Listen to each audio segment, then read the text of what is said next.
fiber optic cable blown one direction and we got the slack we need down that direction. Now we're going to take this cable here. You'll see we're going to set up. We're going to go back and figure eight the cable off of the rest of the reel so that we can blow that another direction. Now that we've got that laid off, now we take our fiber optic blowing unit off the back of our figure eight device and we put our figure eight tube on here. We can go from blowing to figure eighting in about 2 minutes. We'll take this, it's got the split tube. We don't have an end, it's already in the inner duct. So we'll take the split tube, lay our cable in there, close the door on that. We'll place this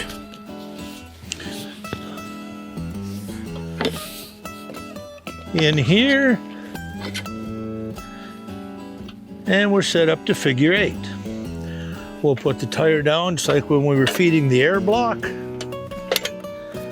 Now we're merely going to figure eight the cable off on the ground. Now, as we did when we were blowing fiber optic cable, now we're back here to figure eighting. So we're going to set the tension on this brake again so that we can stop our reel when we get close to the end. Now we got this brake set. We've got our tires parked about 2 inches away from our reel. Now when we get ready to figure eight the fiber optic cable, we're going to have the reel turning freely. When we get close to the end and we need to stop for any reason, what we do is we put tension on this brake. We've got the hydraulic motor on the system back on the back powering that, so it is not here. We would never use the brake when the hydraulic motor is on. When we get ready to get to the end, we will have that reel spinning freely. When I go to stop at the end, what I'm going to do is I'm going to engage these tires down against the edge of the reel, and then I'm going to stop powering the tires back there so that we can avoid the backlash of the fiber optic cable. Now that we're getting ready for the fiber optic cable to figure eight it, we come up here, start our motor, take the throttle just a little off the bottom, fire up our engine.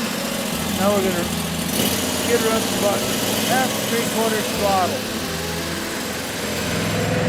Now in the figure eighting process, we're going to slowly start the tires till we get the reel moving.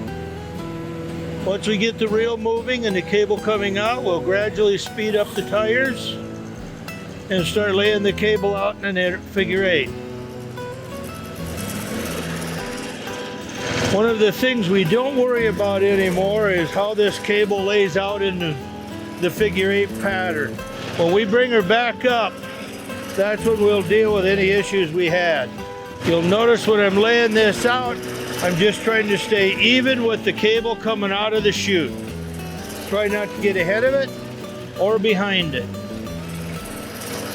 Now that we have figure eighted the cable off on the ground, we've got the remainder of the cable there in the figure eight.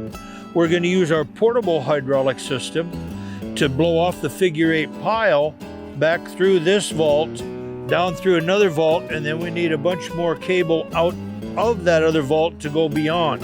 So we're going to have the cable trailer down on that end, rolling the wire up as it comes out while we're blowing this in. Once we get it rolled up on there, then we're going to figure eight that back off. Then we'll have another figure eight pile to go off again, at which time then if we need more cable out, we can have the trailer go down to the other end and roll up the slack coming out as we go there. Doing this way avoids us ever having to flip an eight. If we use the trailer to assist it through, figure eight it back off, our end is always on top. It's never on the bottom of a figure eight pile, as it is when we use a bull wheel or a capstan wheel. We find ourselves always having to flip the figure eight back over to get the end off of the bottom.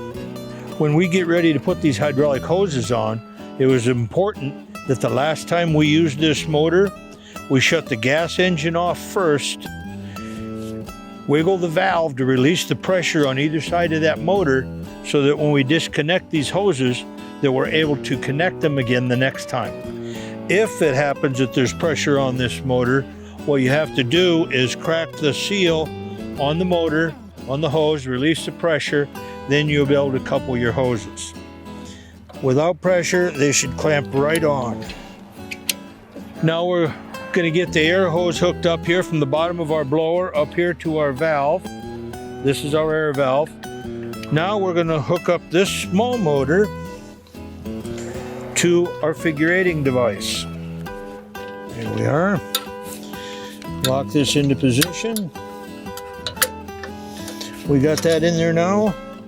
Now we've got the figure-8ing device and the blower set up here so that we can use the portable hydraulic system to actually operate the blowing system to bring that cable off of that figure-8 pile. Starting our portable system, we turn the switch to on, make sure our valve is in neutral, turn the gas on,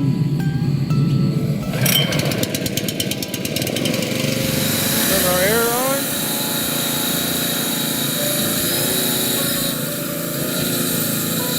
Now that we've blown this down through as far as we're going to go to this box, we need a bunch more cable down line. So what we're going to do is blow from that end like we were off the portable device and the figure-8 pile, and we're going to use the trailer to roll up the extra cable we need down line. Once we get this rolled up on the trailer, then we'll figure-8 it back off again, and then the end will be on top, and we'll be able to take off and go on the next run. What we can do here with the big, heavy, large reels of cable, we can turn these reels with the cable trailer. Not that this reel is one of the big, heavy, large ones, but to simulate what we can and will want to do, on the big, heavy ones, we'll use the trailer to turn the reel and the portable fiber blowing device to actually push the cable in the duct. What we've got here is our auto luber. With this, we got our 5-gallon bucket of lubricant here, and with this pump, we can add lubricant down line away from the fiber blower. Where this really comes into play is when we need an excessive amount of cable through a short run, where we're running maybe 10,000 feet of cable through this duct. Eventually, it'll start getting dry in there. With this, we can just reach down and pump this periodically and lube our pipe with a blowing process in motion. That was the end of the demonstration of the portable hydraulic system, how we use it. Thanks for watching.